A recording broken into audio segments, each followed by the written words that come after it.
We had pulled this clip yesterday of this filmmaker, Sarah Friedland. Yeah.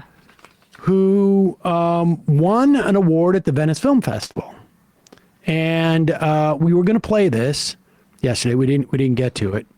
And I happened to be talking to John Benjamin, as I occasionally do.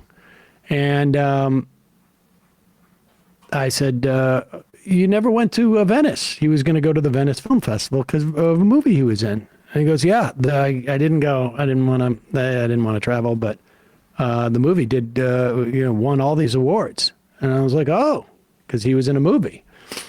And he's like, yeah, and you should think about having on the director because she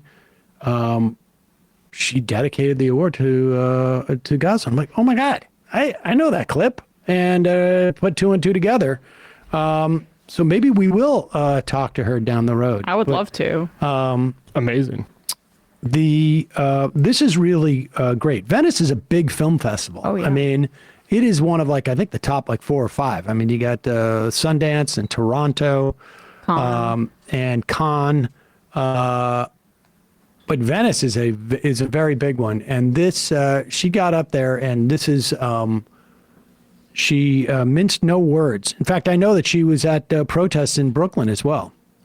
Jewish American artist working in a time-based medium, I must note, I'm accepting this award on the 336th day of Israel's genocide in Gaza and 76th year of occupation.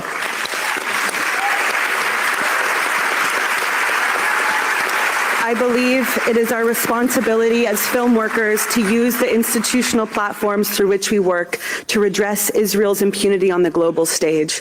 I stand in solidarity with the people of Palestine in their struggle for liberation.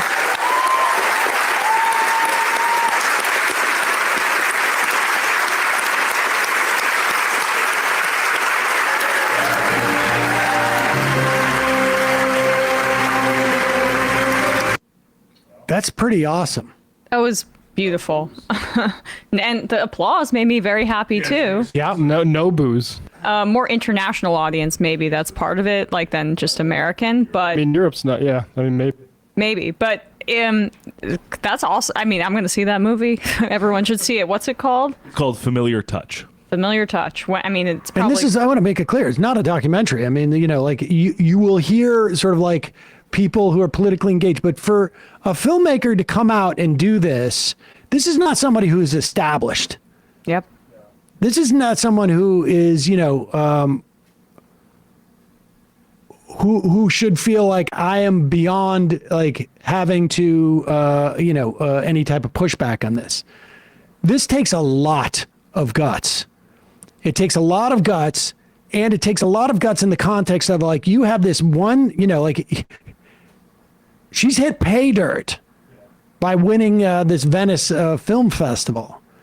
And she just then turned around and put it all on the line.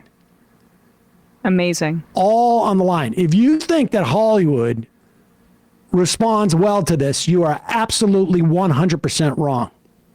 100%. And I don't know if you guys remember or have seen it before. Vanessa Redgrave, the actress, when she accepted oh yeah, that was decades ago. Yeah, in the late 70s, she accepted her an Academy Award and called out the violence in Gaza and the West Bank, and she was soundly booed almost off the. I mean, I think it really fundamentally undercut her career after that. Right. If she had said, this even 6 months ago, I think she could have been booed off the stage. I think we're beginning. There's a shift. When we had, there's still freaks out there like Deborah Messing and Haim Saban. I'm reading the signatories of this letter for Bizan Auda is a big kind of journalist on Instagram in Gaza who's been covering the genocide just every single day. She has a big following, and so she came up, had a documentary film that she was putting together, and she was nominated for an Emmy for the 2024 News and Documentary category for the Emmys in her coverage of Gaza. It's called it's Bizan from Gaza and I'm still alive. And those freaks signed a letter to rescind her nomination as she's living through a genocide in Gaza by the Emmys. But they are a much smaller list, as I mentioned, than was like those signatories from 6 months ago, previously condemning anti-Semitic actions or whatever by people who were speaking out against Israel. So it's both a really brave act and also encouraging to see the applause and how much more marginal these freaks are becoming in trying to shout this down.